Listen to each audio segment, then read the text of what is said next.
Eu nunca vou esquecer daquela noite.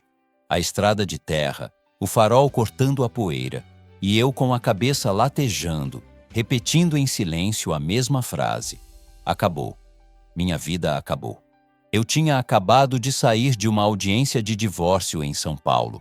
Uma daquelas em que o advogado da outra parte fala alto de propósito, só para te humilhar na frente de todo mundo.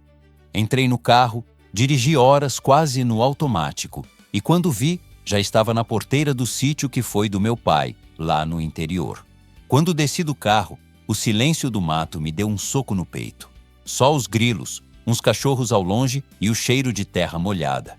Eu queria sumir do mundo. Não atender telefone, não olhar para a cara de ninguém, não ouvir mais meu nome ligado a escândalo em lugar nenhum. Abri a porteira, fui andando devagar até a casa. Lá dentro devia estar tudo fechado e escuro, porque fazia meses que ninguém dormia ali. Só que, quando cheguei perto da cozinha, vi uma coisa que me gelou na hora. Uma luz fraca. Não era luz elétrica, era amarela, tremida, como se fosse vela. Na hora, meu coração disparou. Minha primeira reação foi de raiva. Só falta ter gente invadindo meu sítio agora. Resmunguei, apertando a chave do carro na mão, como se aquilo servisse para alguma coisa. Empurrei a porta devagar. Ela rangeu como sempre, denunciando a minha entrada. O cheiro de comida quente veio na mesma hora, misturado com café. Na minha mesa, que eu lembrava velha e empoeirada, tinha um prato de arroz, feijão e ovo, coberto com um pano de prato florido. Parecia coisa de casa viva, não de casa abandonada. No canto da cozinha, sobre o balcão, uma vela acesa. E lá do fundo, de um quarto que teoricamente estava trancado há tempos, eu ouvi um sussurro, baixinho, mas claro. Que ele não venha hoje, meu Deus. Que o dono desse lugar não apareça. Só mais uma noite. Só mais uma noite. Meu sangue ferveu. Tem gente morando aqui dentro. Foi a única coisa que me veio na cabeça. Eu caminhei até o corredor, tentando fazer silêncio, mas a madeira denunciava cada passo meu. Lá na porta do antigo quarto de hóspedes, a luz da vela da cozinha mal chegava, mas eu via um clarãozinho lá dentro. Empurrei a porta de uma vez. A cena que vi parece até coisa de filme, mas era minha vida. Uma jovem ajoelhada no chão, com um terço nas mãos, os olhos fechados, o cabelo preso de qualquer jeito. Uma mochila velha encostada na parede, 2 peças de roupa dobradas, um chinelo gasto. Ela se virou num susto, como bicho acuado. Os olhos arregalados, a respiração curta. Me desculpa, pelo amor de Deus, me desculpa, ela falou, já se levantando e olhando em volta, procurando uma saída. Eu respirei fundo e soltei, seco. O dono do sítio sou eu. Na hora, ela empalideceu. Parecia que o pouco de sangue que tinha sumiu. Eu só precisava de uns dias. Gaguejou. Eu não mexi em nada seu. Eu só usei o fogão. Eu limpei tudo. Eu juro. Eu estava cansado, humilhado, traído, com raiva do mundo. A última coisa que eu queria era alguém aproveitando do que era meu. Como você entrou aqui? Quem te trouxe? Perguntei, atravessando o quarto com o olhar duro. Isso aqui não é abrigo, não. Ela engoliu seco, apertando o terço. A porta dos fundos não estava trancada. Eu estava dormindo na rua. Faz tempo. Eu só pedi para Deus um lugar para passar uns dias sem ser enxotada. Aquela palavra, rua, bateu diferente. Eu olhei em volta. A cama arrumada, um lençol limpo, o quarto sem poeira. A casa parecia mais viva do que quando eu mesmo ficava ali.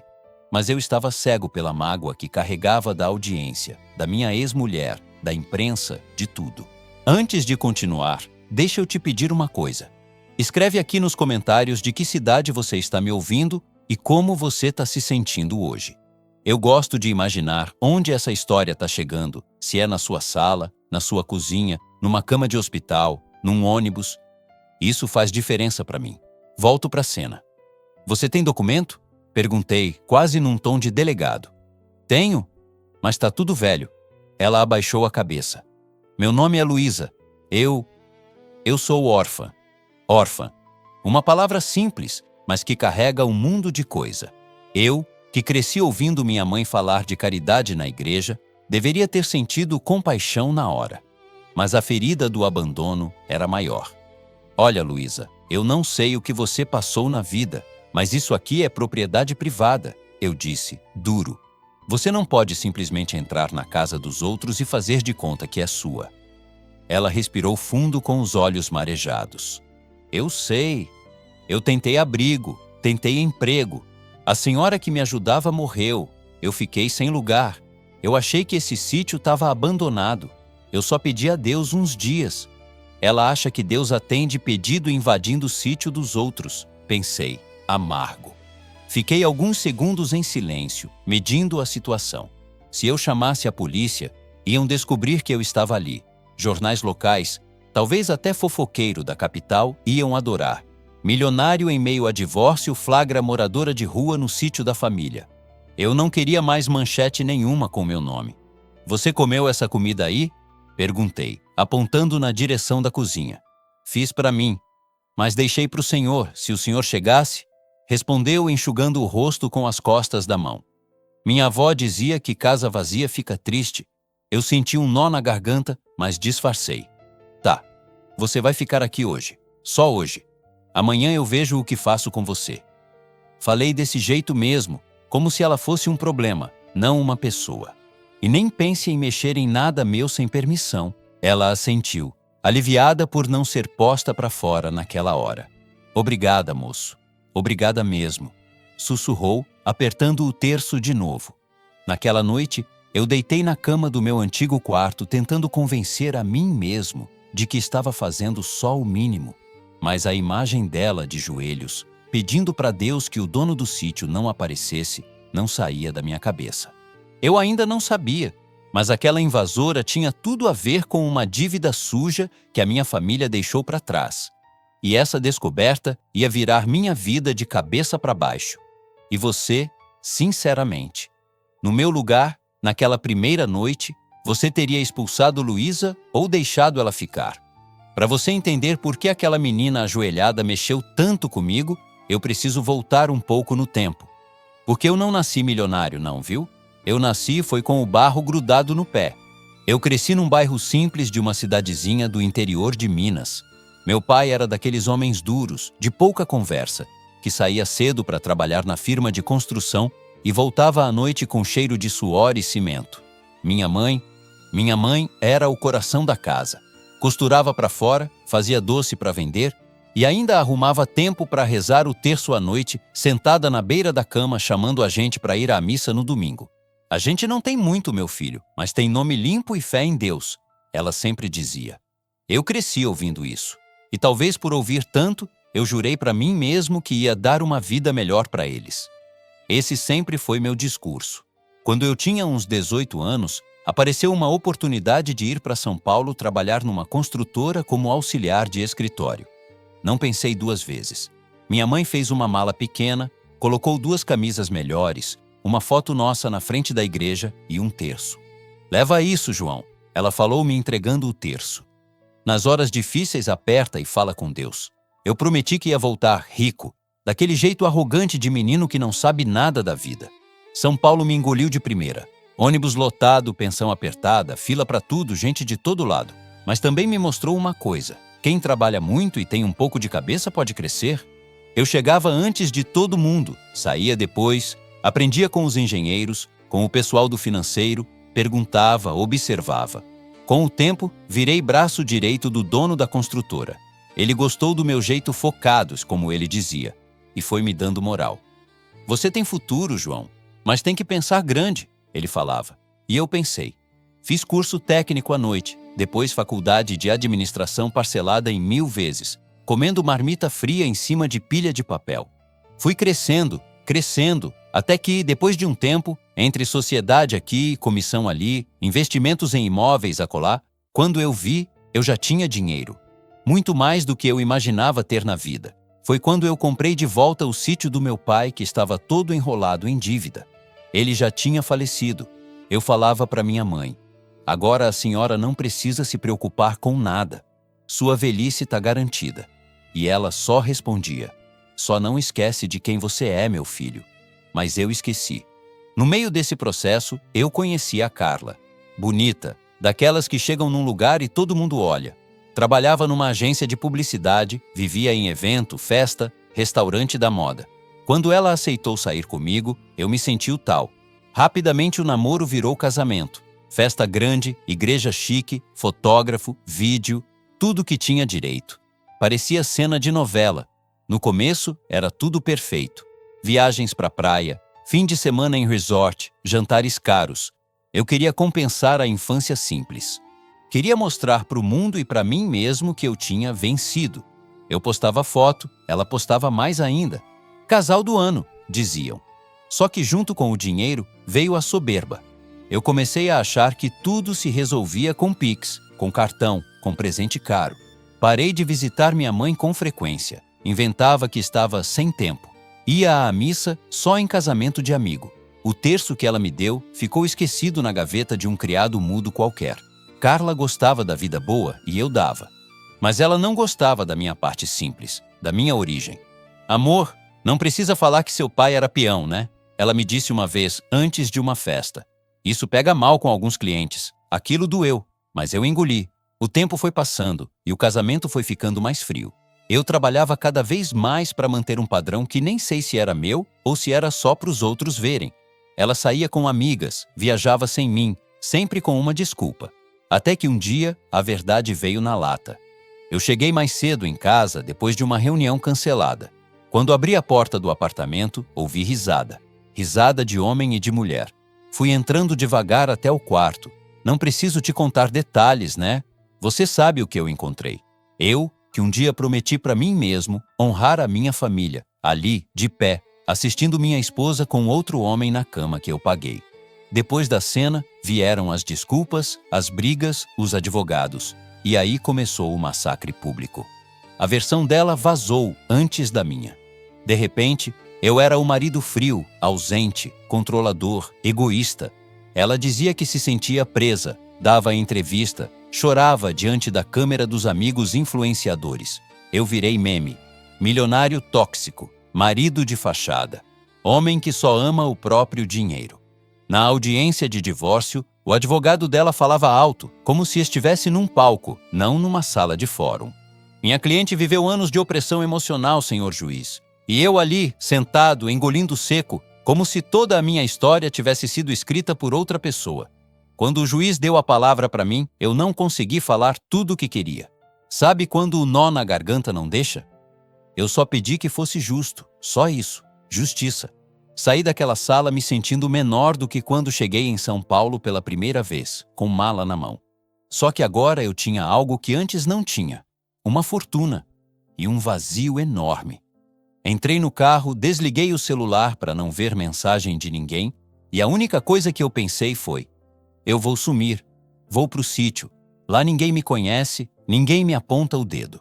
Foi assim que comecei aquela viagem até o interior, quase sem enxergar a estrada, com a cabeça girando. Eu só queria um lugar onde ninguém soubesse meu nome, ninguém me associasse àquela vergonha. O que eu não sabia é que o sítio não estava tão vazio quanto eu imaginava. Alguém já tinha ocupado aquele espaço muito antes de eu chegar. Alguém que, de um jeito torto, tinha mais direito de estar ali do que eu. Lembra da Luísa, ajoelhada, rezando para que o dono do sítio não aparecesse? Naquela noite, eu achei que ela era apenas uma invasora qualquer, uma moradora de rua tentando se dar bem. Mas a verdade é que ela carregava uma parte da minha história que eu nunca tive coragem de encarar. E é aí que tudo começa a mudar de verdade. Se essa história já está mexendo com você, fica comigo, porque o que vem depois não é só sobre um milionário quebrado por dentro e uma órfã sem teto. É sobre uma dívida antiga, escondida, que liga a minha família à dela de um jeito que eu jamais poderia imaginar. E me diz uma coisa, você acredita que o dinheiro muda o caráter da pessoa ou só revela quem ela sempre foi? Na manhã seguinte, eu acordei com um cheiro que há muito tempo não sentia naquele sítio. Café passado na hora, pão na chapa e alguma coisa fritando na frigideira de ferro da minha mãe. Por um segundo, ainda deitado, eu esqueci de tudo. Parecia que eu tinha voltado no tempo, que meu pai ia entrar pela porta e minha mãe ia aparecer no batente do quarto chamando: João, levanta, meu filho, o café já está pronto. Mas aí a memória voltou com tudo. Audiência, humilhação, estrada, a menina ajoelhada com o terço na mão. Abri os olhos, respirei fundo e fiquei uns instantes encarando o teto de madeira. Eu tenho uma invasora na minha casa, pensei, tentando recuperar a dureza da noite anterior. Levantei, lavei o rosto e fui para a cozinha, determinado a resolver aquilo de vez. Luísa estava lá, de costas para mim, mexendo o fogão. Tinha prendido o cabelo num coque meio torto, vestia uma blusa simples e uma saia que parecia um número maior que o dela, mas estava limpa. A cozinha, que antes vivia empoeirada, estava arrumada. Louça lavada, chão varrido, panos de prato estendidos. Quando ela ouviu meus passos, se virou rápido. "Bom dia", falou baixinho, como quem pede licença. "Eu fiz café. Se o senhor não se importar..." "Não me chama de senhor", eu cortei, mais ríspido do que queria. "Meu nome é João." "Tá, seu João." Ela abaixou os olhos de novo. Aquilo me irritou ainda mais, talvez porque mexia com uma parte minha que eu não queria acessar. A lembrança de quando eu era só o João, e não o doutor João, empresário. Me sentei à mesa e observei. Tinha café numa garrafa térmica que eu nem lembrava que existia, pão passado na manteiga, um pouco de ovo mexido. Tudo simples, mas com um jeito de cuidado que eu já não via há tempo. "Luísa", falei depois de uns segundos em silêncio. "Ontem você falou que é órfã. Desde quando? Onde você morava? Como veio parar aqui?" Ela respirou fundo, como se estivesse se preparando para uma prova difícil. Veio até a mesa, se sentou na ponta, com o terço enrolado no pulso e começou. "Eu perdi meu pai e minha mãe num acidente de ônibus. Eu tinha uns 7, 8 anos. A gente voltava de uma visita aqui para o interior. Na hora que ela falou aqui para o interior, eu prestei mais atenção. Que interior? Que cidade?" Eu perguntei. "Essa mesma região?" Ela apontou com a cabeça para a janela. "Minha avó trabalhava de cozinheira num sítio grande." Meu peito deu um aperto estranho. "Que sítio era esse? Você lembra o nome do dono?" Ela franziu a testa, tentando lembrar. "Eu era pequena, só lembro que chamavam de Sítio dos Albuquerque. A avó dizia que o patrão era meio bruto, mas que a patroa era boa gente. Aquilo foi como um soco. Meu sobrenome é Albuquerque. Esse sítio já foi chamado assim por muita gente." Tentei manter a expressão neutra, mas senti o rosto esquentar. "Continua", eu disse, cruzando os braços.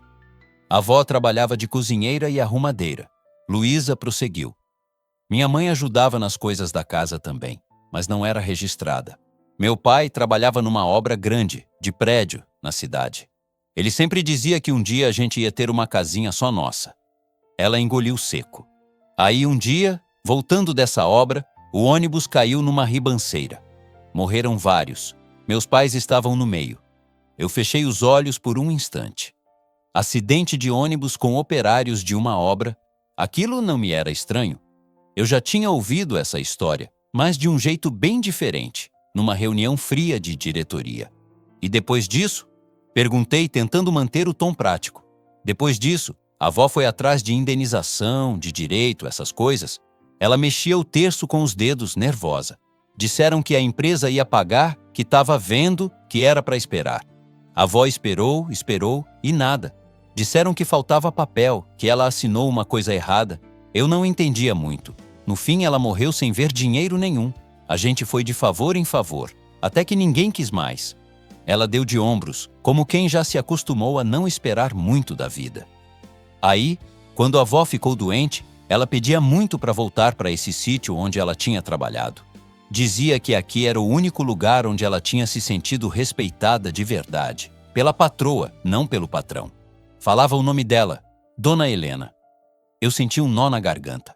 Dona Helena era o nome da minha mãe. Fiquei mudo por alguns segundos. Tudo parecia longe e perto ao mesmo tempo. A cozinha, o cheiro de café, a menina sentada na minha frente e lá no fundo, a imagem da minha mãe, de avental, mexendo panela, com uma senhora risonha ao lado. Eu não sabia se era lembrança ou imaginação. "Espera um pouco", eu falei, levantando da mesa. "Fica aí, não mexe em nada." Fui até o quarto onde meu pai guardava os documentos antigos. Depois que ele morreu, aquilo virou uma espécie de depósito de papel velho.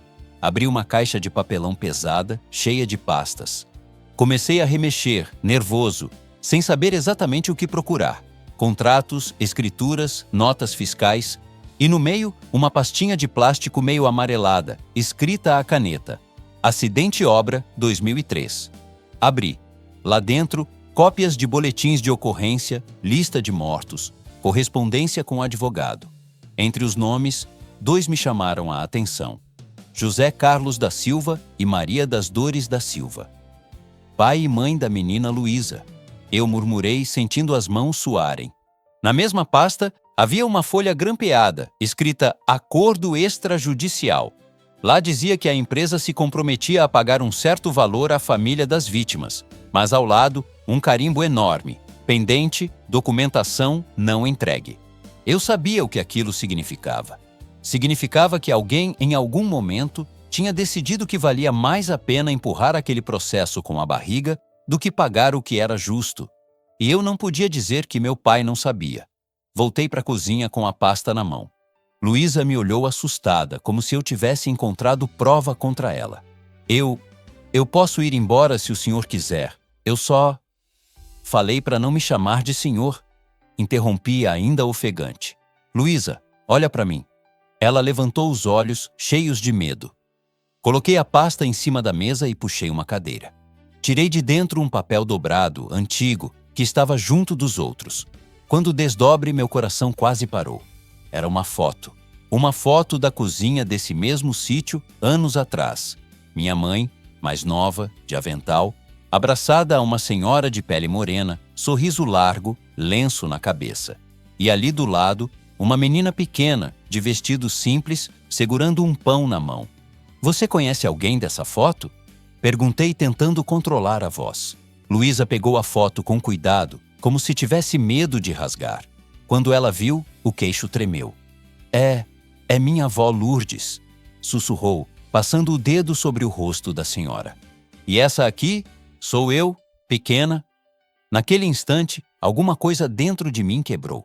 A invasora que eu queria expulsar no dia anterior tinha, na verdade, a imagem da minha mãe abraçada à avó dela, guardada no papel que eu mesmo deixei jogado numa caixa antiga. E a família dela tinha sido atropelada, quase literalmente, por uma decisão injusta da empresa que carregava o meu sobrenome. Eu me recostei na cadeira, passei a mão no rosto e fiquei alguns segundos em silêncio. Não era só uma estranha pedindo abrigo, era a conta atrasada de uma história que eu sempre fingi que não existia. Luísa, falei finalmente, a empresa onde seu pai trabalhava era a mesma da minha família. Ela franziu a testa, confusa. Como assim? Quer dizer que... Eu respirei fundo. Que se alguém tem culpa de você ter parado na rua, de favor em favor, esse alguém tem o mesmo sobrenome que eu. Ela apertou o terço com força. Eu não vim aqui por vingança, seu João. Disse rápido. Eu nem sabia que ainda existia gente da sua família aqui. Eu só queria um lugar para dormir em paz. Naquele momento, eu não sabia se sentia mais vergonha, raiva ou medo. Vergonha do que meus pais e eu, de certa forma, deixamos passar. Raiva de um sistema frio que transforma a vida de pobre em número. Medo do que essa verdade podia significar para tudo que eu construí. Uma coisa, porém, eu já entendia. Mandar Luísa embora como se fosse um cachorro de rua não era mais uma opção. Eu só não fazia ideia de que, ao tentar reparar esse passado sujo, eu ia colocar fogo em muita coisa. Empresa, família, nome, orgulho. E no meio desse incêndio, era justamente essa órfã que ia segurar minha mão. E você, me diz com sinceridade, se descobrisse que a riqueza da sua família foi construída em cima da injustiça com alguém como a Luísa, você teria coragem de mexer nesse vespeiro ou fingiria que não viu nada? Depois que eu vi aquela foto da minha mãe abraçada na avó da Luísa, alguma coisa dentro de mim virou chave. Eu entrei naquele quarto querendo tirar uma invasora de dentro da minha casa. E saí com a sensação de que era eu que estava invadindo uma história que não tive coragem de olhar antes. Naquele mesmo dia, à tarde, sentei com ela na varanda, com a pasta de documentos em cima da mesa. O sol batia de lado, pegando na plantação de milho lá embaixo, e o cheiro de café fresco vinha da cozinha. Luísa, presta atenção no que eu vou te falar. Comecei, sério. Eu ainda não sei como, mas eu vou dar um jeito de entender essa história de indenização que nunca saiu. Ela me olhou desconfiada, quase sem acreditar. Não precisa não, seu João. Já faz tanto tempo. Minha avó morreu, meus pais também. Isso é coisa que Deus resolve. O jeito dela falar me doeu. Pobre aprende a engolir injustiça dizendo, Deus resolve. E quem tem dinheiro se acostuma a achar que é só um detalhe jurídico. Deus resolve sim, eu respondi, olhando para o terreiro. Mas tem muita coisa que ele resolveu colocando a gente aqui, agora. Eu não posso desfazer o passado, mas posso fazer diferente daqui para frente. Ela ficou em silêncio. Era como se não soubesse reagir à ideia de que alguém, ainda mais um Albuquerque, pudesse querer reparar alguma coisa. Só que enquanto eu pensava em advogado, papel, empresa, processo, tinha um problema bem prático na minha frente. Luísa ia dormir onde naquela noite? E no dia seguinte? E no outro? Vamos fazer o seguinte, falei. Você pode ficar aqui por uns dias, até eu falar com meu advogado e entender direito essa situação. Mas é por pouco tempo, tá claro? Ela assentiu, rápido. Já é mais do que eu esperava. Só que tem regras, completei, tentando manter o controle. Nada de mexer em documento, nada de entrar nos meus quartos sem permissão. Você ajuda na casa, a gente vê uma forma de dividir as despesas. Ela quase riu, daquele riso triste. Despesa eu não tenho como dividir, seu João. O que eu sei dividir é serviço. Foi ali que começou a nossa convivência forçada. Nos dias seguintes, eu vi aquele sítio morto voltar a respirar. Luísa acordava cedo, antes de mim. Varreu o terreiro, tirou as teias de aranha da varanda, lavou os panos de prato encardidos que estavam largados na pia desde a última vez que eu tinha ido lá. Cuidava das galinhas como se fossem tesouro, reaproveitava resto de comida, guardava tudo direitinho. Eu, acostumado com diarista em apartamento de cobertura, cozinheira em festa de final de ano e restaurante caro em São Paulo, estranhava a simplicidade dela. Um dia, cheguei na cozinha e vi que ela estava guardando arroz num pote de vidro, com um cuidado quase maternal. Por que você está separando esse tantinho aí? Perguntei. É pro caso da gente passar uns dias sem ir na cidade. Respondeu sem olhar para mim. Minha avó dizia que casa que tem um pouquinho de comida reservada nunca entra em desespero. Aquelas frases simples dela me desmontavam mais do que discurso de juiz. Com o tempo, as conversas foram aparecendo. Não eram longas. Ela sempre parecia ter medo de falar demais. Um dia, enquanto lavava roupa numa bacia no quintal, eu perguntei: Você estudou até que série, Luísa? Até o 8º ano. Depois ficou difícil. Vó doente, casa dos outros, aí parei. Você gostaria de terminar? Ela deu de ombros. Gostar, eu gosto, mas já passei da idade, né? Essas coisas é para adolescente.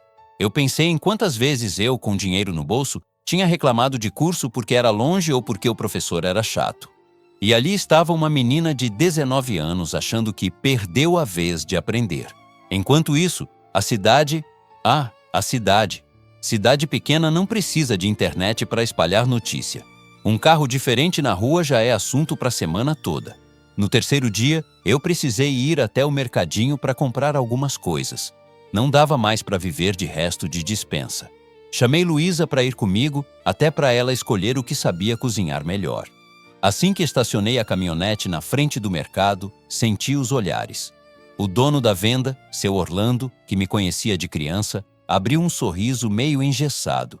Uai, se não é o Dr. João de volta para o nosso cantinho, disse, alto o suficiente para todo mundo ouvir. E trouxe até companhia, hein? A frase veio com aquele veneno doce, sabe? Eu fingi que não entendi. Bom dia, seu Orlando. Precisando de umas coisas para o sítio. Entramos. Eu empurrava o carrinho, Luísa vinha atrás, encolhida, segurando uma lista que ela mesma tinha feito. Açúcar, café, feijão, farinha, sabão em barra. Nada de luxo. Perto da seção de arroz, 2 mulheres cochichavam olhando para a gente. Não precisa ser gênio para perceber. É ela? Ouvi uma sussurrar. É essa aí que estão falando no grupo da igreja. Ô dó, tão novinha. Mas também, né? Dinheiro é tentação. Eu senti o rosto queimar. Olhei para o lado. Luísa fingia que lia o rótulo do pacote de feijão, mas a mão tremia. Na fila do caixa, uma delas não se conteve. "O senhor voltou para ficar, Dr. João?" perguntou, com um sorriso que não chegava nos olhos. A cidade estava com saudade. "Ainda não sei, dona", respondi. "Tô resolvendo umas coisas." Ela olhou para Luísa de cima a baixo. "E a mocinha? É parente? Empregada?" Aquela pergunta tinha um gosto amargo. Se eu dissesse que era empregada, eu estaria enfiando Luísa num lugar pequeno demais. Se dissesse qualquer outra coisa, ia alimentar ainda mais fofoca. "É uma pessoa que está precisando de ajuda", eu respondi, firme. "E por enquanto está ficando no sítio." Ela ergueu a sobrancelha. "Ah, sim, entendi. Hoje em dia ninguém ajuda ninguém de graça, né?" Soltou, jogando as notas no balcão. Na volta, dentro da caminhonete, o silêncio pesava. "Não liga, não", eu disse, mais para mim mesmo do que para ela. "Povo fala de tudo. Vai cansar uma hora." Luísa respirou fundo. "Eu já estou acostumada", murmurou.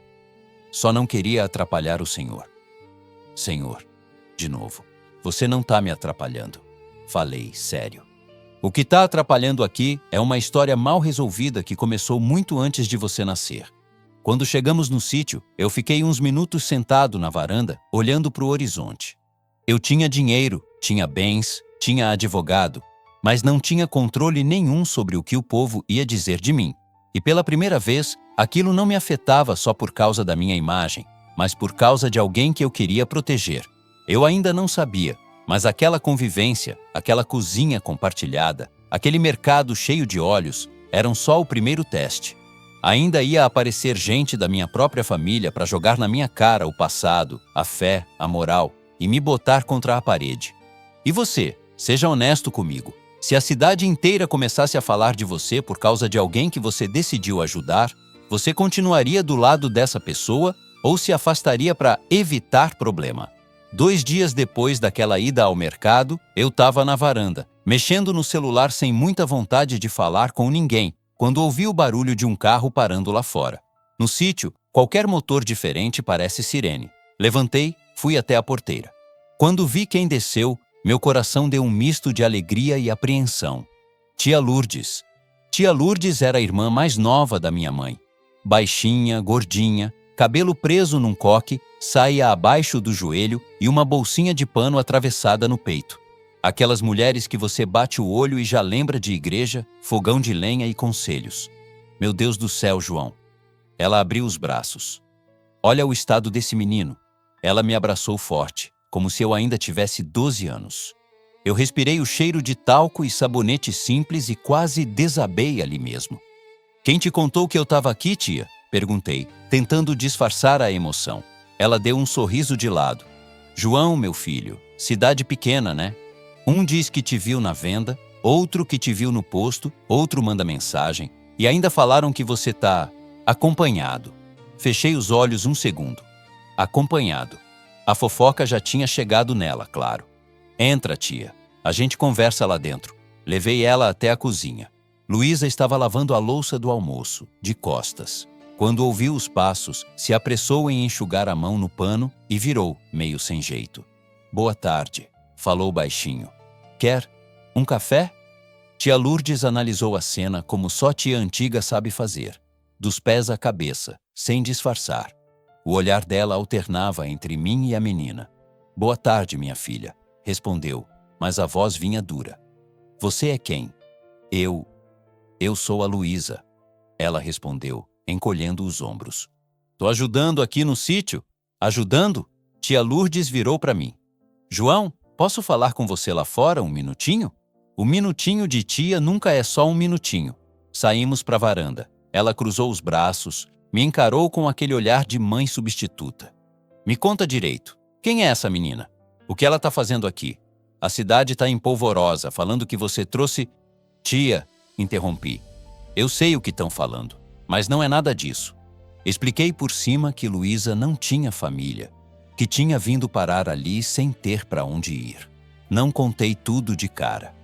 Talvez porque eu mesmo ainda estivesse digerindo a história da indenização, da empresa, da culpa. "João, Eu te conheço desde pequeno. Ela falou, mais calma, mas firme. Sei que você não é mau caráter, mas homem ferido, magoado, rico e sozinho. Vira alvo fácil para fofoca. E para tentação também. Tia, pelo amor de Deus. Coloquei a mão na testa. A menina dormia na rua. Não tem nem onde cair morta. Você acha mesmo que... Ela levantou a mão pedindo silêncio. Eu não tô aqui para te acusar. Tô aqui para te acordar. Seu pai, Deus o tenha, fez muita coisa errada com gente simples. Nunca quis ouvir conselho. Sempre dizia que pobre tá acostumado a sofrer. A sua mãe chorava escondido por causa disso. Eu não quero ver você repetindo o que ele fez. Aquelas palavras cortaram fundo. Eu queria me defender, dizer que eu era diferente, que eu trabalhava, que dava emprego, mas a pasta de documentos com o nome dos pais de Luísa ainda estava na minha cabeça. Entra comigo, tia, falei de repente. Tem uma coisa que a senhora precisa ver. Voltamos para a cozinha. Luísa, sem saber se devia ficar ou sair, estava perto do fogão, fingindo arrumar panelas. Luísa, senta aqui na mesa com a gente, por favor. Eu pedi. Ela estranhou, mas obedeceu. Tia Lourdes se sentou também, ainda desconfiada. Eu fui até o quarto, peguei a pasta e voltei. Tia, a senhora lembra dessa pessoa aqui? Perguntei tirando a foto da minha mãe abraçada à cozinheira. Os olhos de tia marejaram na hora. Nossa Senhora, sussurrou, levando a mão à boca. Dona Lourdes, a melhor cozinheira que já passou por esse sítio. E essa menininha aqui é a neta que ela trazia às vezes. Ela olhou para Luísa, olhou para a foto, olhou de novo para Luísa. É você, né, minha filha? Luísa assentiu, segurando as lágrimas. Sou sim, senhora. Tia segurou a foto com carinho, como se tivesse reencontrado um pedaço da própria história. Eu aproveitei e abri o resto da pasta, mostrando os documentos do acidente, o tal acordo pendente. Contei tudo. A empresa, o ônibus, a indenização que nunca chegou. Quando terminei, o silêncio tomou conta da cozinha. Só se ouvia o barulho distante de um galo e o vento passando pelas frestas da janela. Tia Lourdes encostou as costas na cadeira e fechou os olhos por alguns segundos. Quando falou, a voz saiu embargada. João, você tem noção do que isso significa? Tenho, tia. Significa que uma parte do que eu tenho foi construída em cima da dor dessa menina. Ela começou a chorar, devagar. Sua mãe, se soubesse disso, tinha ido pessoalmente levar essa indenização. Ela não admitia injustiça. Seu pai não. Ele dizia que processo era coisa para empurrar até o pobre cansar. Eu senti vergonha. Vergonha do sobrenome, da empresa, do meu silêncio. Tia enxugou o rosto, virou-se para Luísa, pegou a mão dela. Minha filha, em nome da minha irmã, da dona Helena, eu te peço perdão por tudo que essa família te fez passar. Luísa começou a chorar também. A senhora não tem culpa de nada. A gente sempre tem alguma culpa quando sabe de uma injustiça e não faz nada. Tia respondeu. E agora a gente sabe. Ela se voltou para mim, o olhar firme de novo, mas com doçura. João, meu filho, você quer recomeçar sua vida? Quer sair dessa tristeza, desse buraco? Então começa pelo certo. Repara o que está errado. Antes de pensar em casar de novo, em empresa, em dinheiro, acerta suas contas com Deus e com as pessoas que essa família feriu. Fiquei quieto. Aquilo era mais do que sermão, era direção. E como eu faço isso, tia? Perguntei, sincero. Primeiro, reconhece. Depois procura seu advogado, vê o que a empresa deve, paga o que tiver que pagar. Não é favor, é justiça. E enquanto isso, ela olhou para Luísa. Essa menina aqui não é sua empregada, nem sua protegidinha. Ela é alguém que Deus colocou no seu caminho para você cuidar e aprender.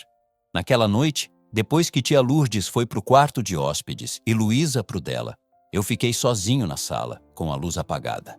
Peguei o terço que minha mãe tinha me dado anos atrás, todo emaranhado no fundo de uma gaveta, e sentei na ponta da cama. Fazia tempo que eu não falava com Deus de verdade. Ali, com 35 anos, milionário no papel e quebrado por dentro, eu me senti de novo o menino que saía descalço para ir à missa com a mãe. Senhor, murmurei, com a voz falhando. Se esse é o jeito que o Senhor encontrou de me fazer enxergar, eu tô vendo. Só me dá coragem para arrumar o que eu ajudei a estragar. Eu não sabia ainda, mas mexer nesse passado ia cutucar gente grande. Ex-sócio, parente, muita gente que queria tudo enterrado. E no meio desse rolo todo, eu precisava decidir se ia honrar o sobrenome que carregava ou continuar fingindo que não via. E você, me responde do fundo do coração.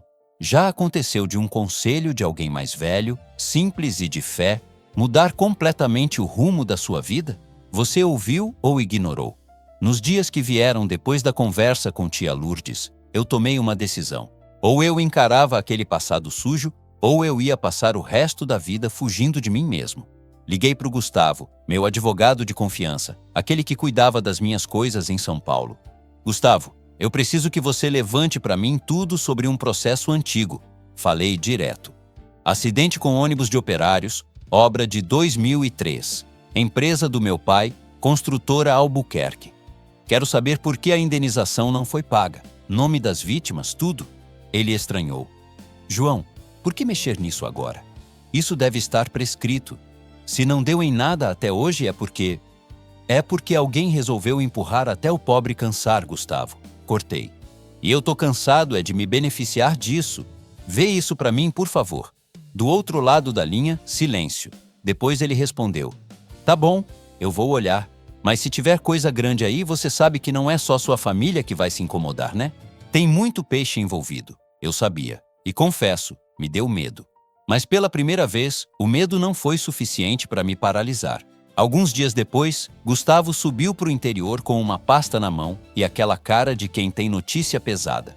Sentamos na varanda do sítio, enquanto Luísa lavava roupa no tanque lá no fundo, cantando baixinho uma música que eu nem conhecia. Bom, João, ele começou. Você tinha razão. Teve acordo, sim. Tá tudo documentado aqui. Sua família, junto com a empresa, assumiu a responsabilidade pelo acidente. O problema é que não pagou, completei. Não pagou, ele confirmou. Assinou papel, deu entrevista, falou bonito. Mas na hora do dinheiro, alegaram falta de documento, questionaram vínculo, empurraram com recurso. Passou o tempo, a família foi desistindo, o advogado deles largou o caso, virou pó. Eu apertei os dentes. E quem era o responsável direto por isso? Meu pai? Gustavo respirou fundo. Seu pai e o sócio dele, o Armando. Armando. Só de ouvir o nome, meu estômago embrulhava. Foi com ele que eu aprendi muita coisa de negócio. E muita coisa errada também. Eu quero marcar uma reunião com ele, falei. Aqui, não em São Paulo, no meu escritório da cidade. Gustavo arregalou os olhos. João, pensa bem. Já pensei, chega de empurrar com a barriga. Alguns dias depois, Armando apareceu. Mesmo terno caro, mesmo relógio que valia um carro popular, mesmo jeito de falar como se tivesse dono do mundo. Entrou na salinha que eu tinha alugado na cidade, olhou em volta e soltou. Então é aqui que o milionário aposentado tá se escondendo? Eu ignorei a provocação. Abri a pasta e empurrei na direção dele. Lembra disso aqui? Ele olhou por cima, folheando sem muito interesse. Quando chegou na parte do acordo pendente, ergueu uma sobrancelha. Nossa, isso é velho, hein? Eu achava que isso aí já tinha ido pro arquivo morto. Não foi pro arquivo morto, Armando. Foi pra rua, pra debaixo da ponte. Pra abrigo, pra fome. Minha voz saiu mais firme do que eu esperava. A neta de uma das vítimas está morando aqui no sítio. Passou a vida rodando de casa em casa, sem um centavo dessa indenização. Ele deu um sorrisinho irritante. João, pelo amor de Deus. Você sempre foi emotivo, mas agora exagerou. Você acha mesmo que dá para resolver todo o drama social do Brasil com um cheque? Na época, o jurídico avaliou, o juiz não decidiu, o advogado deles era fraco. Acontece. Acontece para quem está sentado atrás de uma mesa, Armando. Para quem está no caixão, não acontece. Termina. Ele largou os papéis na mesa. Tá, e o que você quer? Quero pagar o que é devido e quero que a empresa assuma isso oficialmente. Ele riu. dessa vez alto. Você enlouqueceu de vez. A gente está com um projeto grande em andamento, João.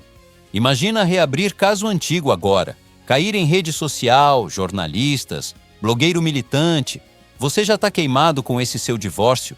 Quer mesmo acrescentar mais um escândalo? Escândalo é o que a gente fez antes, Armando. O que eu estou propondo é reparação. O sorriso sumiu. O olhar dele ficou frio. Olha aqui, João. Vou ser bem claro. Se você mexer nisso, eu não vou cair sozinho. Eu jogo tudo no ventilador. Digo que você está inventando essa história de órfã para limpar a própria barra, que ela é sua amante, que você comprou a menina para fingir que é bonzinho. Você sabe que hoje em dia o que vale é narrativa, não é verdade. Meu corpo inteiro gelou, mas eu não abaixei a cabeça. Faz o que você quiser, respondi. Mas eu não vou carregar esse peso comigo pro resto da vida. Ele se levantou, pegou o paletó e se aproximou da porta. Antes de sair, ainda disparou. Você vai se arrepender. Gente rica, sensível demais, não dura muito tempo nesse jogo. Quando ele foi embora, eu fiquei alguns minutos sozinho, respirando fundo. Eu sabia que ele podia, sim, fazer estrago na minha imagem. Mas, estranhamente, pela primeira vez, minha preocupação não era essa. Era com a Luísa. O estrago não demorou. Poucos dias depois, minha ex-esposa, Carla, postou um vídeo nas redes sociais. Eu não sigo mais, mas as coisas chegam, sempre chegam. Uma amiga de infância mandou o link indignada. No vídeo, Carla estava impecavelmente maquiada, com aquele ar de vítima profissional. Gente, eu pensei muito antes de gravar isso, ela dizia com a voz embargada. Mas como mulher, eu não posso me calar. Enquanto eu estava tentando reconstruir minha vida depois de anos de casamento tóxico, o meu ex-marido, milionário, poderoso, se escondeu num sítio no interior com uma menina de 19 anos, uma órfã, sem família, sem proteção. Vocês sabem o que um homem desse é capaz de fazer com uma garota vulnerável assim. Cuidado com o que a gente romantiza, viu? Nem tudo é conto de fadas. Às vezes é só abuso disfarçado de caridade. Ela não me citava pelo nome completo, mas não precisava. Todo mundo sabia. E a menina de 19 anos órfã tinha rosto, voz, endereço. O vídeo rodou por grupo de WhatsApp, perfil de fofoca, até chegar na cidade pequena. Lá, o povo nem assistia inteiro para comentar. No sábado seguinte, fui com Luísa e tia Lourdes até a feira, comprar verdura. Feira de interior é quase uma praça pública, tem de tudo, menos segredo. Logo que estacionamos, senti os olhares. Homens cochichando, mulheres encarando, algumas virando o rosto, outras apontando com queixo. Luísa vinha um pouco atrás de mim, segurando a sacola reutilizável que tia tinha trazido. Parei numa barraca de tomate. A feirante, que eu conhecia desde moleque, me atendeu num sorriso amarelo. Bom dia, João. Atrás de mim, duas mulheres falavam alto de propósito. Eu vi o vídeo. Isso é abuso, minha filha. O dinheiro compra qualquer coisa. Coitada da menina. Ou será que é coitada mesmo? Tem moça que faz qualquer coisa para virar a escolhida, né? Outra completou, rindo. Queria ver se ele fosse pobre, se ela ia querer ficar no sítio com ele. Eu fechei os punhos. Respirei fundo. Tentei ignorar. Mas aí, uma delas deu um passo à frente e se dirigiu diretamente a Luísa. E então, minha filha, tá valendo a pena? Quanto que ele te prometeu para aguentar velho rico? Foi como se o tempo tivesse parado. Luísa parou também. Os olhos dela se encheram de água na mesma hora. Tia Lourdes, ao meu lado, ficou vermelha. A senhora me respeita, tia disse, firme. Essa menina aqui não é objeto para a senhora falar assim. Ah, dona Lourdes, não vem com sermão, não. A mulher retrucou. Eu vi o que estão dizendo na internet. Ele é rico, ela é órfã. Junta as peças. Eu não aguentei mais. Até aquele momento, eu ainda tentava resolver as coisas em silêncio, nos bastidores, com o advogado, reunião. Mas ali, no meio da feira, no chão onde eu já andei descalço criança, alguma coisa explodiu. Virei para todo mundo sem escolher alvo e falei alto o suficiente para calar a música do carro de som. Já que vocês gostam tanto de história, eu vou contar a verdadeira. Algumas pessoas se aproximaram. Outras fingiram que continuavam escolhendo fruta, mas com o ouvido atento. Essa menina aqui que vocês estão chamando de interesseira, perdeu o pai e a mãe num acidente de ônibus indo trabalhar para uma empresa que carregava o meu sobrenome. Eu disse, apontando para mim. A empresa prometeu indenização, não pagou. Empurrou com a barriga até a família dela cansar. Enquanto isso, eu fui ficando cada vez mais rico com as obras. Silêncio. Só se ouviu um tomate caindo no chão. Se alguém roubou alguém aqui, fui eu. Fui eu, meu pai, meu ex-sócio, minha família. Roubamos o futuro dela. Roubamos a chance de uma casa, de estudo, de dignidade. E agora que eu decidi reparar isso, vocês preferem acreditar que ela é golpista e eu sou tarado, porque isso dá mais fofoca. Alguns abaixaram os olhos. Outros cruzaram os braços, ainda desconfiados. Eu não estou aqui pedindo que vocês gostem de mim, nem que concordem com tudo que eu faço. Continuei. Mas eu não vou aceitar ver essa menina humilhada por causa de uma reparação que é mais do que dinheiro. É dívida moral. É dívida com Deus. Olhei para o rosto de Luísa. Ela estava em choque, mas pela primeira vez eu vi um brilho diferente nos olhos dela. Como se, de alguma forma, alguém estivesse finalmente a defendendo em voz alta. Tia Lourdes segurou meu braço, emocionada. Chega, meu filho. Você já falou o que tinha que falar. Saímos da feira com poucos sacos de verdura, mas com um peso enorme a menos. Eu sabia que, daquela hora em diante, não dava mais para recuar. Eu tinha assumido em público que a minha riqueza tinha sangue. E agora, eu ia ter que agir como um homem que entendeu isso. Naquele mesmo dia, à noite, eu tomei a decisão mais ousada da minha vida. Transformar parte do que eu tinha em reparação concreta. Vender um dos meus apartamentos mais caros, mexer em coisa que até então era intocável, para começar a mudar a história da Luísa e, quem sabe, de outras pessoas também. Mas isso eu te conto na próxima parte. Agora me diz, no meu lugar, você teria coragem de enfrentar a fofoca e assumir em praça pública que sua família errou feio? Ou teria baixado a cabeça e seguido o jogo para não se queimar ainda mais? Naquela noite depois da feira, eu sentei na mesa da cozinha com uma folha em branco, uma calculadora e um nó na garganta. Luísa tinha ido para o quarto mais cedo, cansada. Tia Lourdes rezava o terço na sala, baixinho. Eu olhava para os números e pensava, quanto vale uma vida que a gente empurrou para o fundo da estatística? Não tinha conta que fechasse, mas eu sabia que precisava começar de algum lugar. No dia seguinte, liguei para o Gustavo. Vende aquele apartamento da Vila Nova, falei seco. Ele engasgou do outro lado. João, aquele é um dos seus melhores ativos. Tá valorizando? Rende bem? Vende e separa uma parte do valor para um fundo no nome da Luísa. Legalizado, registrado, com tudo que tem direito. Eu não quero ela dependendo de favor meu. Quero que tenha o que era dela por direito. Silêncio. Você tem certeza disso? Tenho, eu respondi. E se der para ajudar outras famílias daquele acidente também, a gente ajuda, mas começa por ela. Alguns dias depois estava lá, papel passado em cartório. Um valor que para muita gente seria uma fortuna. Para mim, era um pedaço do que eu devia devolver. Chamei Luísa e tia Lourdes para sentarem na mesa. Ela veio com o olhar desconfiado, enxugando as mãos no pano de prato, como sempre fazia quando estava nervosa. Luísa, comecei. Lembra da história da indenização que nunca saiu? Ela assentiu. Pois é, eu não posso voltar no tempo, não posso te devolver seus pais, nem a juventude que você perdeu rodando por casa dos outros. Mas posso fazer uma coisa, garantir que a partir de hoje você tenha uma base para construir sua vida. Puxei a pasta e coloquei na frente dela. Aqui está registrado um valor no seu nome. Não é presente, não é esmola, é reparação. É o mínimo que a gente devia ter feito lá atrás e não fez.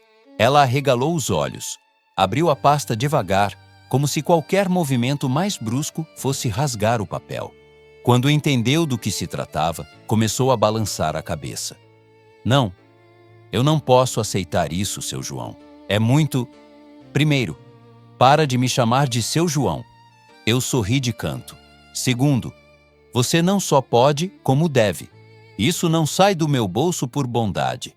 Sai porque era seu e te foi tirado. Tia Lourdes colocou a mão no ombro dela. Aceita, minha filha. Não é dinheiro para te prender, é para te libertar. As lágrimas dela caíram sem força para segurar. Eu não sei nem o que fazer com tanto. Eu só queria um lugar para dormir sem medo. É justamente por isso que eu não quero você presa a mim por necessidade, falei, sentindo a voz embargar. Se um dia você quiser ir embora, estudar em outra cidade, ter sua casa, trabalhar em outra coisa, você vai poder ir de cabeça erguida. Não vai ser a órfã que o rico adotou. Vai ser a mulher que tomou as rédeas da própria vida. Ela me olhou de um jeito que eu nunca vou esquecer. Tinha gratidão, tinha espanto, tinha medo.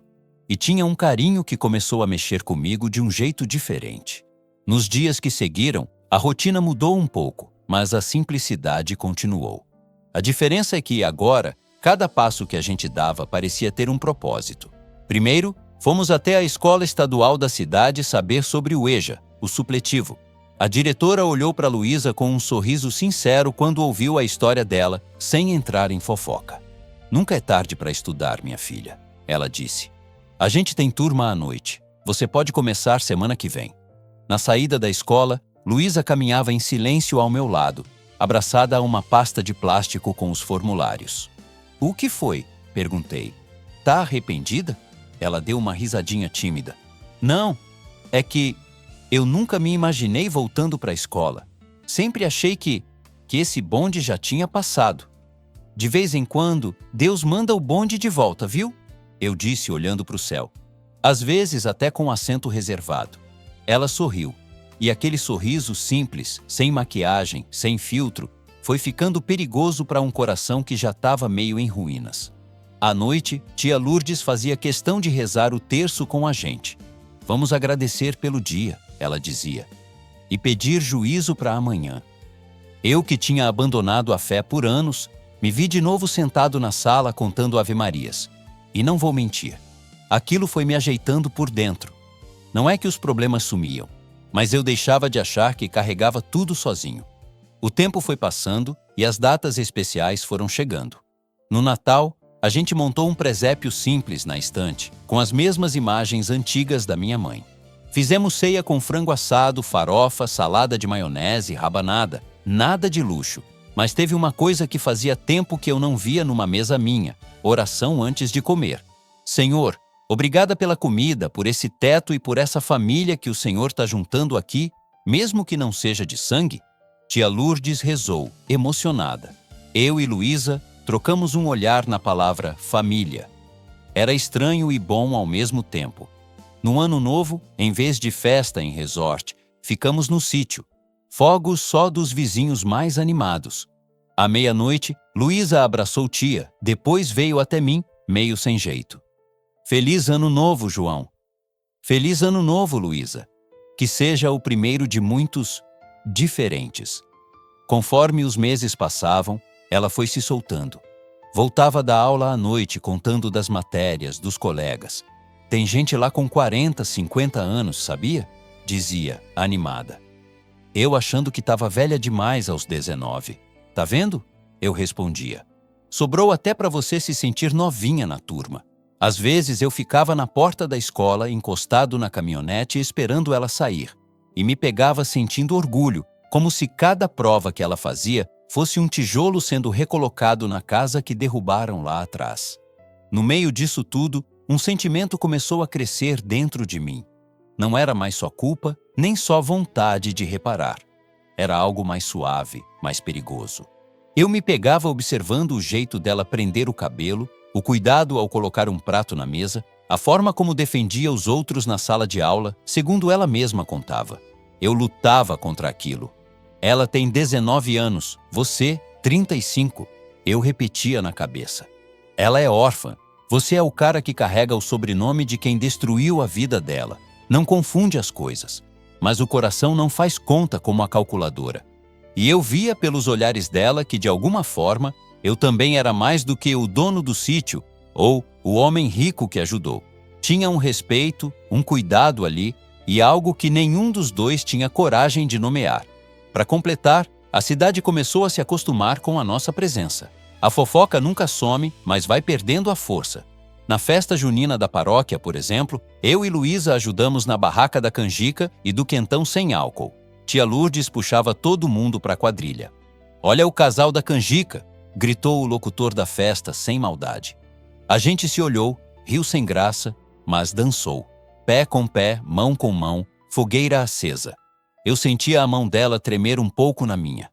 Não sei se era de vergonha ou de algo parecido com o que estava me consumindo. Só que quanto mais esse sentimento crescia, mais o medo vinha junto.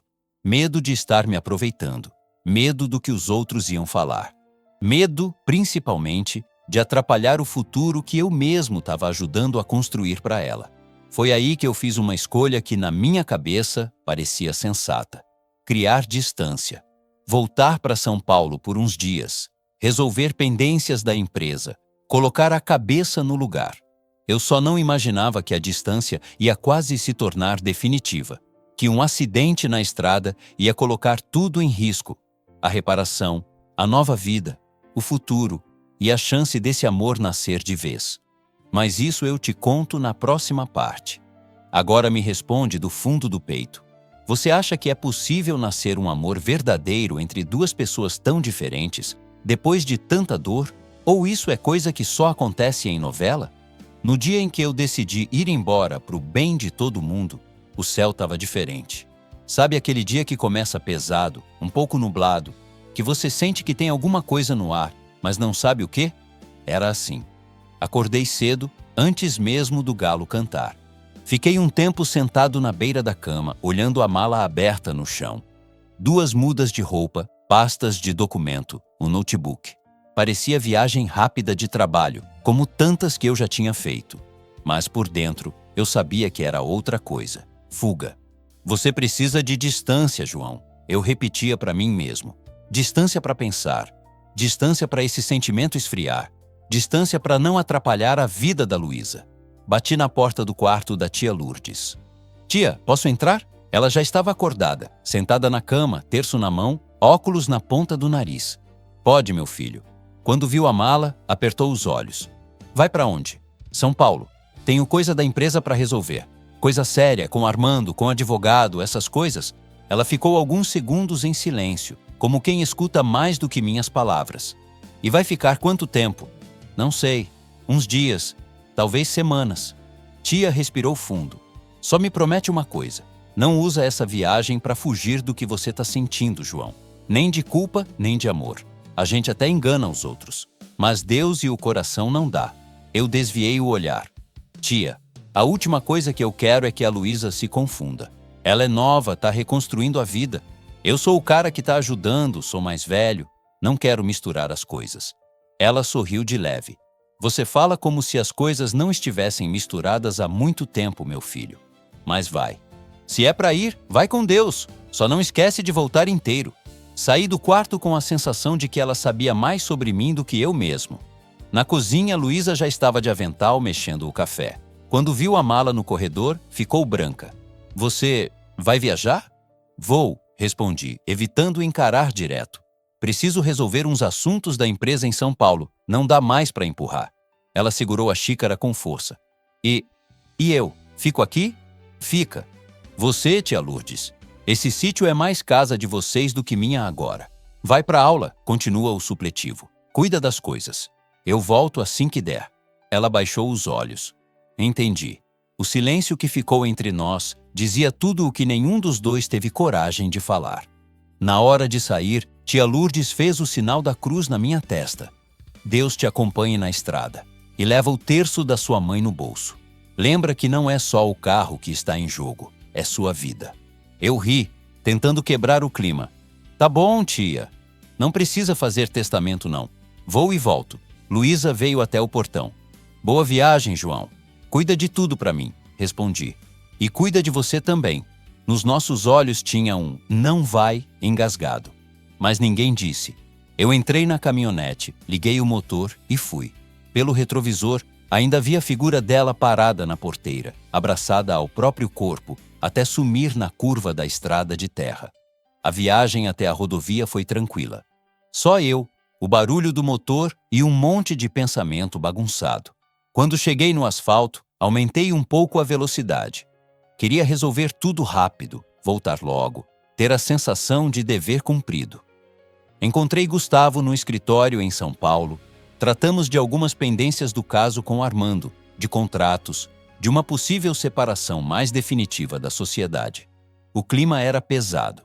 João, você sabe que se bater de frente demais, o Armando pode partir para a baixaria, né? Gustavo avisou. Ele já plantou coisa na imprensa, já mexeu com a sua ex-esposa? Eu sei, respondi. Mas não vou continuar ganhando dinheiro com obra feita em cima de acidente e calote em família pobre. Se for para perder, que seja do jeito certo. Depois da reunião, eu estava exausto, mas com a cabeça um pouco mais firme. Entrei na caminhonete no fim da tarde, querendo chegar pelo menos perto do interior ainda naquela noite. O céu tinha dado uma trégua, mas o asfalto estava úmido. Foi na saída de São Paulo, num trecho de descida da rodovia, que tudo aconteceu. Eu tinha acabado de ultrapassar um caminhão quando senti algo estranho no pedal. Pisei no freio, e o pedal afundou sem resposta. Não foi como nos filmes em câmera lenta, foi rápido. A caminhonete ganhou velocidade, a curva se aproximando. Eu bombeei o freio, puxei o freio de mão, tentei reduzir marcha. O carro deu uma derrapada, rodou na pista.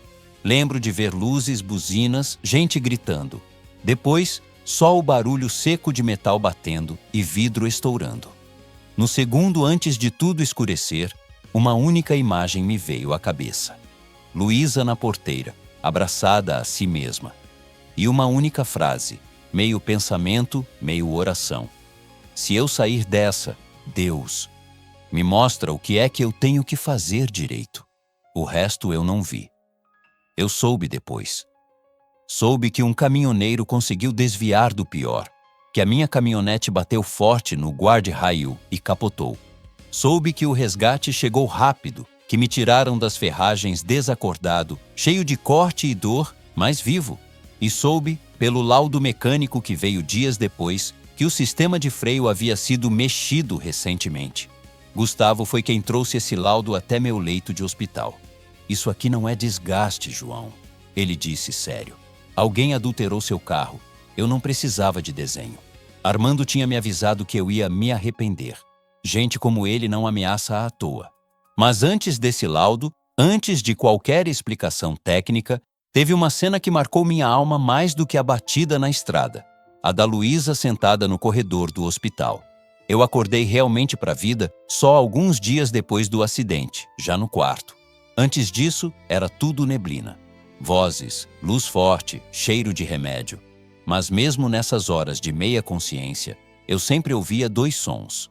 O tilintar discreto de contas de terço e uma voz feminina dizendo, "Cuida dele, meu Deus." Mais tarde, tia Lourdes me contou.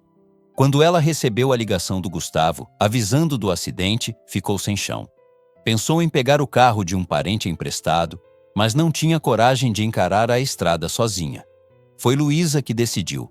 Eu vou, nem que seja de ônibus. Minha filha, é viagem longa. Tia tentou argumentar. Eu já viajei sem nada, dona Lourdes. Dessa vez eu viajo com um motivo. Ela juntou o pouco dinheiro que tinha, pegou uma mochila, o terço na mão e foi. Quem já pegou ônibus do interior para a capital sabe como é.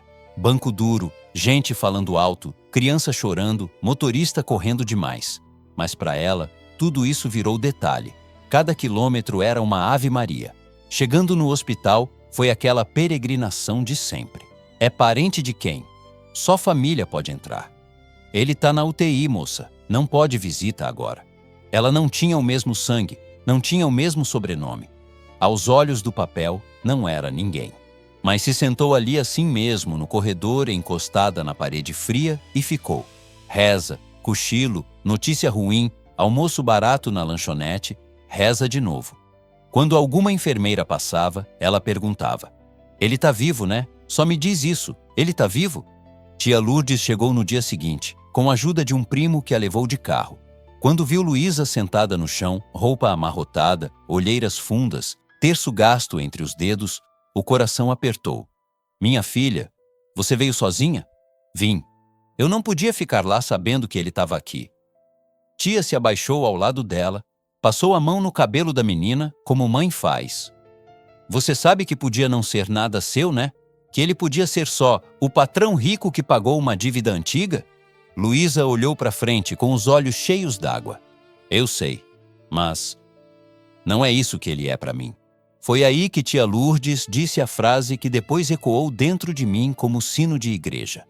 O que você sente por ele não é interesse, minha filha, é amor. E ele vai precisar muito disso daqui para frente. Luísa chorou em silêncio. E se ele não sentir o mesmo? E se achar que eu tô confundindo as coisas? Eu não quero ser peso. Quem ama de verdade não é peso, é suporte, tia respondeu. E se ele for o homem que eu acredito que ele está se tornando, ele vai saber a diferença.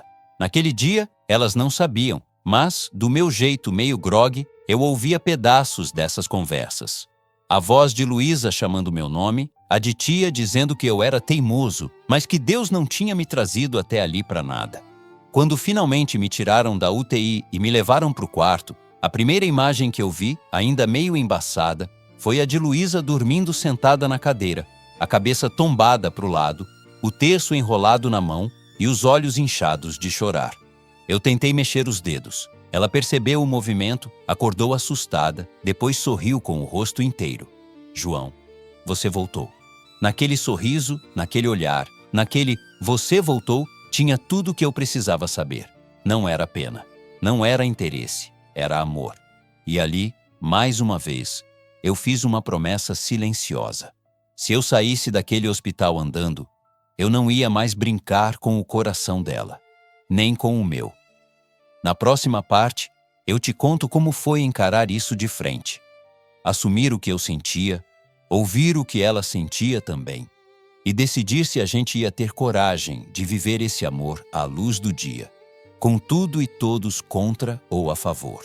Agora me diz com sinceridade, se você fosse a Luísa, teria largado tudo para viajar de ônibus no aperto só para ficar sentado num corredor de hospital por alguém que, oficialmente, nem é da sua família? Ou acharia que isso é se doar demais? Quando eu acordei de verdade naquele quarto de hospital, com menos dor e mais consciência, a primeira coisa que eu fiz foi procurar a mão da Luísa. Ela estava ali do meu lado, sentada na cadeira, o corpo mole de cansaço, a cabeça tombada encostada na parede, mas a mão segurando a beira do meu lençol como se tivesse medo de eu escapar. Luísa. Minha voz saiu fraca. Ela abriu os olhos devagar, como que em volta de um sonho. Quando viu que eu estava desperto, o rosto dela se iluminou de um jeito que nenhum luxo em São Paulo jamais tinha feito comigo.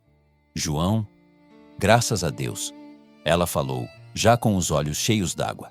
Eu achei que você não ia lembrar de mim. Eu lembrava, respondi com esforço. Lembrava da sua voz rezando. Você não saiu daqui, né? Ela deu um sorrisinho tímido. Saí só para tomar banho e comer alguma coisa. Mas a maior parte do tempo eu fiquei aqui. A tia também. Mais tarde, tia Lourdes entrou com uma sacolinha de pão de queijo e suco. Olha quem resolveu voltar para a vida. Ela brincou, mas os olhos estavam marejados. Deus ainda tem trabalho para você, João. Ainda não acabou, não. Naquele momento, eu entendi que não dava mais para empurrar nada com a barriga. Nem processo, nem culpa, nem sentimento. Eu tinha encarado a morte de frente. E do lado de cá, quem estava segurando minha mão não era a ex-esposa, não era sócio, não era gente que andava comigo por interesse. Era uma órfã de 19 anos e uma tia de fé. Depois de alguns dias recebendo alta, voltamos para o interior. A viagem de volta foi bem mais lenta. Cada buraco na estrada parecia um lembrete de que a vida é frágil demais para ser vivida pela metade. Luísa veio no banco de trás por ordem da tia, caso eu passasse mal. Mas, de vez em quando, eu via pelo retrovisor o olhar dela em cima de mim, checando se eu estava bem. Não era medo de perder o cheque, nem o protetor rico. Era medo de perder alguém que ela ama. E eu sabia disso. Quando chegamos ao sítio, o fim de tarde pintava o céu de laranja. Parecia cena montada, mas era só a natureza fazendo o papel dela. Desci do carro devagar. Tia Lourdes foi direto para a cozinha ajeitar alguma coisa, como sempre fazia. Luísa ficou ali, meio sem saber se me ajudava, se abraçava, se dava espaço. Vem cá um pouquinho comigo na varanda, eu pedi. Sentamos lado a lado, em silêncio, olhando para o terreiro. O cheiro da terra, do café antigo, da lenha. O mesmo cenário de sempre, mas tudo diferente dentro de mim. Luísa, comecei. Você sabe que não precisava ter ido atrás de mim em São Paulo, né? Ela franziu a testa. Eu sabia, sim. Todo mundo falou isso para mim. Mas eu não sei explicar. Eu só sentia que tinha que ir. E se eu tivesse morrido naquela estrada? Perguntei, encarando o horizonte. O que é que ia ficar de mim na sua vida? Ela respirou fundo. Ia ficar o homem que, com todos os defeitos, foi o único que me olhou como gente de verdade. O único que me chamou pelo nome sem diminuir, que não quis nada em troca para me ajudar. Aquilo me desmontou. Eu virei para ela. E agora? Agora que eu tô vivo, quebrado, remendado, o que eu sou para você? Ela apertou o terço que carregava no pulso. João, eu tenho medo de falar e você achar que é interesse, que é gratidão exagerada. Eu quase morri, Luísa. Interrompi com um meio sorriso. Acho que a gente pode parar de andar em volta das palavras. Fala. Ela respirou fundo mais uma vez. As lágrimas já brilhavam nos olhos. Você é a pessoa que Deus colocou na minha vida quando eu não tinha mais ninguém. No começo, eu via você como patrão, depois como alguém que estava pagando uma dívida. Mas, com o tempo, eu comecei a ver você como casa, como lugar, como futuro. Eu rezei para Deus não deixar eu confundir as coisas, mas acho que já faz tempo que eu tô apaixonada. O coração bateu tão forte que eu senti até os pontos da cirurgia reclamarem. Eu podia ter feito piada, desviado, jogado para baixo do tapete, mas ali não era hora de covardia. Luísa, falei devagar. Eu também tô apaixonado por você. E há mais tempo do que eu tenho coragem de admitir. Ela arregalou os olhos. Mas você nunca, porque eu tenho medo, confessei. Medo do que vão dizer, da diferença de idade, do meu passado, do seu passado, do que fizeram com você. Medo de estar me aproveitando da sua história. Medo de você achar que está me devendo alguma coisa. Ela balançou a cabeça. Eu nunca achei que te devia nada além de respeito e gratidão. E se eu tivesse qualquer dúvida sobre o que sinto, eu não tinha pegado aquele ônibus para te ver no hospital. Eu ia rezar de longe. Mas eu precisava estar do seu lado. Ficamos alguns segundos apenas nos olhando. O silêncio não era mais constrangido, era cheio de resposta. Então vamos fazer assim, eu disse. Se a gente for viver isso, não vai ser escondido, nem pela metade. Não vai ser joguinho, nem caso secreto de sítio. Vai ser à luz do dia, com todo mundo sabendo. E principalmente, você vai continuar com a sua vida, com seus estudos, com sua independência. Aquele dinheiro que está no seu nome continua lá. Você não vai abrir mão de nada por minha causa. Ela sorriu, entre choro e alívio. E o que a cidade vai falar? Que eu sou interesseira, que você é aproveitador? A cidade já fala, Luísa, respondi. A diferença é que agora vai falar sabendo a verdade. E, sinceramente, eu tô cansado de viver em função da língua dos outros. Quem vive de aparência já morreu por dentro faz tempo.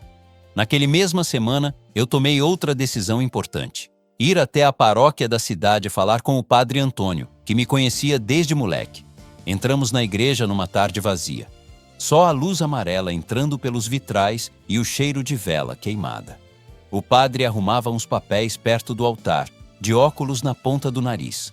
Quando me viu, abriu um sorriso surpreso. João? Pensei que você tinha esquecido o caminho. Quase esqueci, padre, eu admiti. Mas Deus arrumou um jeito de me trazer de volta, e foi pela dor. Apresentei Luísa. Ele ouviu nossa história com calma, sem interromper, como bom pastor de almas. Contamos da dívida antiga, da indenização, do acidente, do hospital, e por fim, do que estávamos sentindo um pelo outro. Padre, a gente não quer viver nada escondido, eu falei. Nem queremos que pareça abuso, troca, interesse. Queremos saber se é possível construir algo bonito, mesmo com toda essa diferença de idade, de história. Ele ficou em silêncio por alguns instantes, pensativo. Depois falou: o amor verdadeiro não é cego, meus filhos. Ele enxerga tudo, diferença de idade, feridas, riscos, mas mesmo assim decide cuidar, respeitar e caminhar junto. O que vocês têm que se perguntar é: esse sentimento leva vocês para mais perto de Deus, da verdade, de serem pessoas melhores, ou afasta? Olhei para Luísa. Desde que ela entrou na minha vida, eu voltei a rezar, padre. Voltei a olhar para as pessoas simples, a querer reparar o mal que meu sobrenome fez. Eu tô menos duro, menos soberbo. Ela completou. E eu, padre, desde que ele entrou na minha vida, parei de me sentir lixo, resto. Voltei a estudar, sonhar, acreditar que posso ter um futuro sem pedir licença para existir. O padre sorriu. Então já tem um bom começo. Agora é caminhar com responsabilidade, paciência e muita oração. Vocês não vão conseguir agradar todo mundo, mas precisam ter a consciência limpa diante de Deus e um do outro. Saímos da igreja de mãos dadas. Não foi um conto de fadas, mas foi o momento em que a gente decidiu que não ia mais viver como se fosse errado sentir o que sentia. Os primeiros dias depois disso foram uma mistura de céu e pedra. Céu, porque finalmente podíamos assumir o carinho, os gestos, o cuidado, sem o peso do não posso. Pedra, porque os olhares na rua ficaram ainda mais curiosos, alguns francamente hostis. Na padaria, um sujeito cochichou alto. Tá vendo ali? A órfã que fisgou o milionário? Sorte dela, né? Eu olhei para Luísa. Ela respirou fundo, ergueu o queixo e seguiu em frente. Eu fiz o mesmo. A diferença é que agora a gente caminhava lado a lado, não mais como patrão e protegida, mas como duas pessoas que tinham escolhido uma a outra. Ainda faltava, porém, uma etapa importante: oficializar esse amor, não só no coração, mas também na frente de Deus e do mundo, e transformar aquele sítio que começou como esconderijo em lugar de missão. Na próxima parte, eu vou te contar como foi o nosso casamento simples na igreja, a reação de quem apoiou e de quem torceu o nariz, e como a gente transformou a dor da nossa história num projeto para ajudar outros jovens que, como a Luísa, não tinham ninguém. E me diz uma coisa, com toda sinceridade: se você estivesse no lugar dela, teria coragem de assumir um amor assim, com tanta diferença de idade, de passado, e com tanta gente olhando e julgando? Ou preferiria ir embora e recomeçar a vida bem longe? Depois que a gente saiu da igreja naquele dia em que conversou com o padre Antônio, eu senti que tinha virado uma página. Não era só sobre gostar da Luísa. Era sobre assumir um compromisso com ela, com Deus e comigo mesmo. Viver a verdade, custasse o que custasse. O tempo foi passando e as coisas foram se ajeitando aos poucos. Não do jeito de novela, que num capítulo resolve tudo, mas do jeito da vida. Em prestações, com recaídas, sustos e pequenos milagres escondidos em detalhes. Primeiro, veio a parte dura com a empresa. Com a ajuda do Gustavo, eu fui me afastando de vez das sociedades que ainda me ligavam ao Armando. Vendemos minha participação em alguns empreendimentos, regularizamos o fundo de reparação do acidente, fizemos acordos com outras famílias envolvidas. Não foi fácil. Teve grito, ameaça, tentativa de me pintar como louco, como ingrato, como traidor de classe. Você vai trocar milhões por paz de consciência? Armando perguntou indignado numa das últimas reuniões. Eu respirei fundo antes de responder. Vou, porque dormir em paz, hoje em dia, tá valendo mais para mim do que qualquer cobertura de frente para o mar. Saí daquela sala mais leve, menos rico, talvez, mas muito mais inteiro. Enquanto isso, a vida no sítio corria num outro ritmo. Luísa terminou o EJA com nota boa, recebeu o certificado numa pequena cerimônia na escola. Eu, tia Lourdes e o padre Antônio estávamos na plateia, batendo palma como se fosse formatura de faculdade. Um dia, voltando para casa, eu parei a caminhonete na beira da estrada, olhei para ela e falei: "E agora? Agora o quê?" Ela riu. "Agora que você tem o ensino médio completo, quais são seus planos, dona Luísa da Silva?" Ela olhou para o horizonte pensativa. Eu queria... Não sei se é sonho grande demais, mas eu queria fazer faculdade de serviço social. Ajudar jovens que nem eu, que saem de abrigo, de casa violenta, de rua, e não sabem para onde ir. Eu sorri. Sonho grande é pouco. Sonho grande é coisa para Deus mexer. Se fosse pequeno, a gente dava conta sozinho. Vamos atrás disso, então. Com o fundo que estava no nome dela, mais uma bolsa parcial que conseguimos numa faculdade da cidade vizinha, Luísa começou o curso. Ia e voltava de ônibus, caderno debaixo do braço, sempre com o terço na bolsa. De noite, contava para mim e para tia as histórias de sala de aula, as teorias, as ideias, os debates. E eu via dia após dia aquela menina que eu encontrei ajoelhada, com medo de ser enxotada, se transformar numa mulher que sabia o valor que tinha. Nessa mesma época, o assunto casamento começou a rondar nossas conversas. Não como fantasia adolescente, mas como decisão adulta. Uma noite, sentados na varanda, Luísa quebrou o silêncio. João, você já pensou em casar de novo? Eu ri de canto. Depois de tudo que eu passei, eu pensei era em nunca mais. Mas Deus tem um senso de humor que eu não entendo. Ela baixou os olhos. Eu não tô falando de casamento grande, de vestido caro, essas coisas. Tô falando de bênção, de família, de fazer as coisas direito. Fiquei olhando para ela um tempo. Luísa, você quer casar comigo? Ela arregalou os olhos, riu, chorou, tudo ao mesmo tempo. Eu quero. Não pelo seu dinheiro, você sabe. Se você me pedisse isso quando ainda era só o doutor João da construtora, eu tinha fugido correndo. Eu quero casar com o homem que você virou depois de olhar para trás e ter coragem de consertar. Na semana seguinte, fomos falar com o padre Antônio de novo. Padre, a gente quer casar na igreja. Simples, mas com tudo certinho. Ele abriu um sorriso. Vocês querem que Deus participe desde o começo, né? Isso muda tudo. Vamos preparar. Não foi casamento de capa de revista, foi casamento de gente de verdade. A igreja estava arrumada com flores do próprio sítio, que tia Lourdes fez questão de cortar com todo cuidado. O vestido da Luísa foi uma costureira da cidade que fez, simples, branco, bonito, decente. Eu fui de terno que já tinha, ajustado só nas mangas. Tinha pouca gente, alguns vizinhos, colegas de faculdade dela, o pessoal da paróquia, umas 2 famílias que também tinham recebido reparação da empresa, Gustavo com a esposa, minha amiga de infância que sempre me mandava mensagem se preocupando comigo. Teve também quem preferiu ficar do lado de fora, espiando pela janela, só para ter o que comentar depois. Na hora em que a marcha nupcial começou a tocar, eu fiquei com a perna bamba. Luísa entrou de braço dado com tia Lourdes. Aquela cena me marcou como fogo. A órfã que cresceu sem ninguém para conduzir. Agora caminhando com uma mulher que Deus colocou como mãe escolhida. Quando ela chegou perto do altar, nossos olhos se encontraram.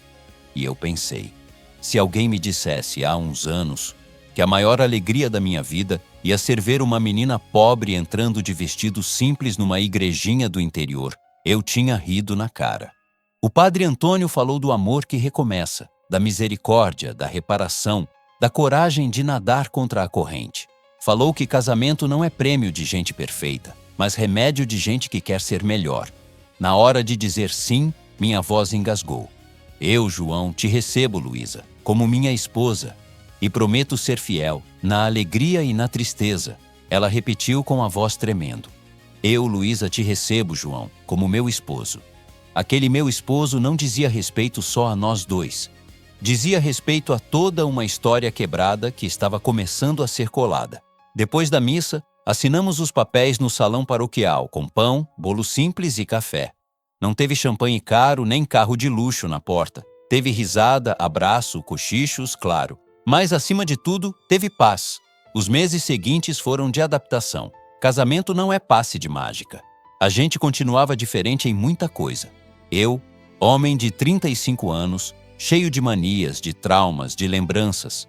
Ela, jovem, com vontade de abraçar o mundo, de estudar, de trabalhar com gente sofrida.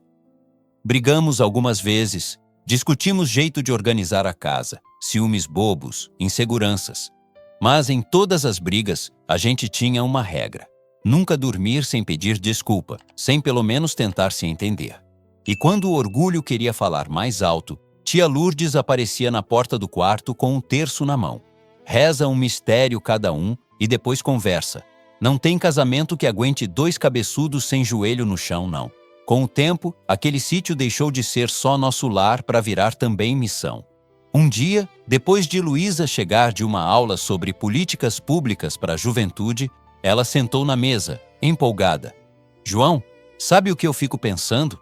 A gente tem esse espaço enorme aqui, tanta casa vazia na redondeza. E tem tantos jovens saindo de abrigo sem ter para onde ir. Se a gente tivesse tido uma casa assim quando eu era menor, minha história tinha sido outra. Aquilo acendeu uma luz dentro de mim. Começamos a conversar, fazer conta, ligar para gente, falar com o padre, com o assistente social. Aos poucos, nasceu a ideia de transformar parte do sítio num lugar de acolhimento e capacitação para jovens sem família ou em situação de rua. Não era abrigo improvisado, nem depósito de gente. Era um lugar de recomeço. Com o dinheiro que me restou das sociedades, com o fundo já organizado e com alguns amigos que se comoveram com a história, reformamos um galpão antigo, construímos 2 alojamentos simples, uma sala de estudos, uma cozinha maior. Luísa cuidava da parte humana, dos vínculos, dos projetos de vida. Eu cuidava da parte burocrática, das contas, das reformas. Nos finais de semana, a igrejinha ficava cheia de jovens que, como ela um dia foi, não tinham onde encostar o coração. A missa de domingo passou a ter banco reservado para nossos meninos, como tia Lourdes chamava. E de vez em quando eu ouvia alguém comentar: "Olha lá, o milionário que trocou o prédio na capital por gente simples no interior. E sabe de uma coisa?" Eu respondia por dentro: "Troquei mesmo, e não me arrependo nem por um segundo." Hoje, quando eu saio na varanda de manhã e vejo o pátio cheio de vida, gente rindo, estudando, lavando roupa, ensaiando teatro, aprendendo uma profissão simples, eu tenho certeza de uma coisa: a maior riqueza que eu tenho não cabe em extrato bancário. A maior riqueza que eu tenho é ver a Luísa caminhando pelo terreiro com uma prancheta na mão, dando bronca carinhosa num rapaz que faltou à aula, explicando a uma menina que ela não é lixo, é filha de Deus. É ver tia Lourdes com um grupo de jovens embaixo da mangueira, ensinando a rezar com calma, sem impor nada, só oferecendo um ombro. É saber que, de alguma forma, a dor que a minha família causou lá atrás se transformou em cuidado para muita gente agora. Às vezes, à noite, quando todo mundo já dormiu, eu e Luísa sentamos na escada da varanda, olhando para o céu. Ela encosta a cabeça no meu ombro e pergunta: "Você ainda sente falta de alguma coisa daquela vida antiga, João?" Eu penso um pouco. Sinto falta da minha mãe, do cheiro do fogão de lenha da infância.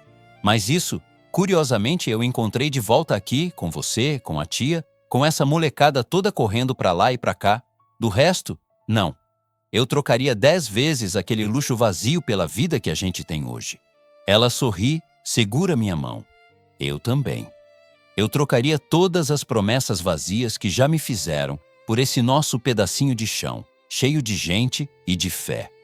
Eu olho para o céu, vejo as estrelas e agradeço em silêncio. Agradeço pelo dia em que encontrei uma órfã ajoelhada, com medo de ser enxotada. Agradeço pelo acidente que quase me levou, mas que me fez acordar. Agradeço pela tia Lourdes, pelo padre Antônio, por cada não que me quebrou e por cada sim que me reconstruiu. E principalmente, agradeço por ter aprendido na marra que riqueza de verdade não é o que você tem, é o que você faz com aquilo que te foi dado. Se você ouviu essa história até aqui, eu quero te pedir uma coisa de coração aberto. Me conta nos comentários o que você sentiu. Você conhece alguém que já foi humilhado pela vida e conseguiu se reerguer? Você acredita que Deus também usa a dor para virar página na nossa história? Escreve aí embaixo, com calma. Eu leio tudo com muito carinho.